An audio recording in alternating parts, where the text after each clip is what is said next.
Well, it's a bold, often fun, occasionally daring and dangerous adventure. And tonight, we're meeting one of the people behind a project to highlight sustainability and the quest to raise awareness about protecting our planet. And it couldn't come at a better time. We want to welcome Martin Canabal, the organizers of the project. It's known as Electric Americas. So, Martin, greetings. Thanks for joining us. Tell us what this endeavor is all about. Well, thank you for having me. Well, we're driving from Alaska to Patagonia to electric cars, just to prove that it's possible today to drive electric cars. The Pan-American Highway using electric cars. So there's no excuse to drive an electric car on your daily basis. And we're filming also a documentary about sustainability and sports. We're featuring different people doing great things for everyone. And of course, we love extreme sports. We're kite surfers, paragliders, and we think that with sports, a broader audience will see our documentary about the amazing road trip we're doing, but mostly about the people doing great things for us. So you had been living in San Francisco, but you started this trip in Alaska. Where are you now? Oh, I'm now in Cartagena. We're waiting for our cars. They are coming in containers from Panama to Colombia, because there's something called the Daring Gap. There's no roads between Panama and Colombia. I lived in San Francisco for six years, and I told my wife, I'm not flying back, I'm driving. And Whoa. then, well, this project grew a little bit more, and now we're driving from Alaska to Patagonia and electric cars. And I have a great team, Oliver, the filmmaker, and Tuti, she's the one responsible of finding the sustainable initiatives and social media, and then the blog. She's amazing. Wow. And yeah, this is a reality. We drove around 12,000 miles already.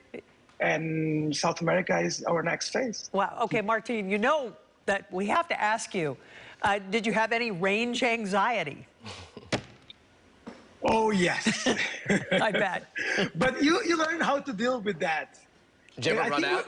Did you ever get stranded? No, not yet, at least. Okay. We did almost run out a couple of times, but we planned this trip and we planned the every leg of the trip with a lot of attention. But sometimes things go wrong. For example, in the last part of Mexico, in Chiapas, there was a road blockage and we had to change our routes. And two things happened. First is that it was longer and slower. So that affects the range a lot. Right. And we got stopped by the militia on our road. It was, I think, the most dangerous part of the trip, yeah. But everything went all right. We got to our destination with, I think it was 2%. So it was good enough. Yeah. So I know you said there's no excuse for people not to drive electric, but they are more expensive, and you know, people are having obviously problems with inflation, and money's tough these days. Yeah. So I can see why it wouldn't be possible for everybody to drive electric now.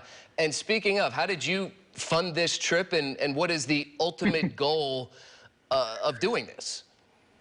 Well, we fund with savings and a loan. So one of the cars is quite expensive. You're right. Electric cars today, they are expensive, but they are getting less expensive every day. So I think we have good news in the future.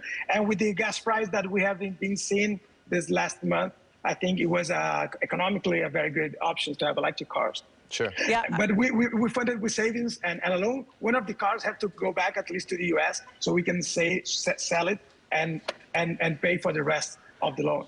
Yeah, well, of course, back here in California, have you seen the price of gas? Oh, So I remember. Yes. I remember. So there is a challenge about. I'm back to this range anxiety business, and charging stations. I imagine they're just not all that plentiful. Did you ever have to borrow somebody's extension cord and hook up to their living room? Yes, yes, we did.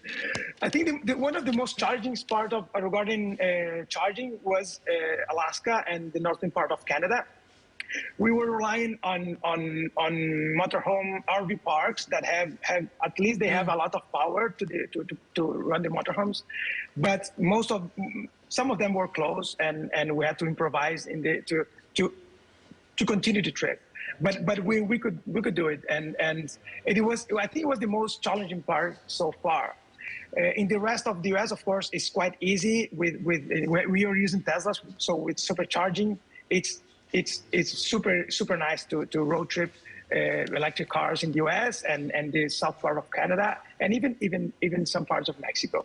And in the rest, we have to find chargers, or we have to plug on any outlet we can find. Some places have 240 volts. Yeah. Martin, and it's easier, some are not. Yeah, we're running out of time. I'm sure you met some nice people along the way.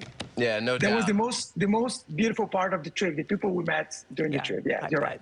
Hey, thanks so much for spending a couple minutes with us. That's Martin Canabal from Electric Americas. Sounds like so much fun and certainly a worthwhile endeavor. We need to save the planet. So thank you for the work you're doing. Thank you. We applaud your Have a good effort. night.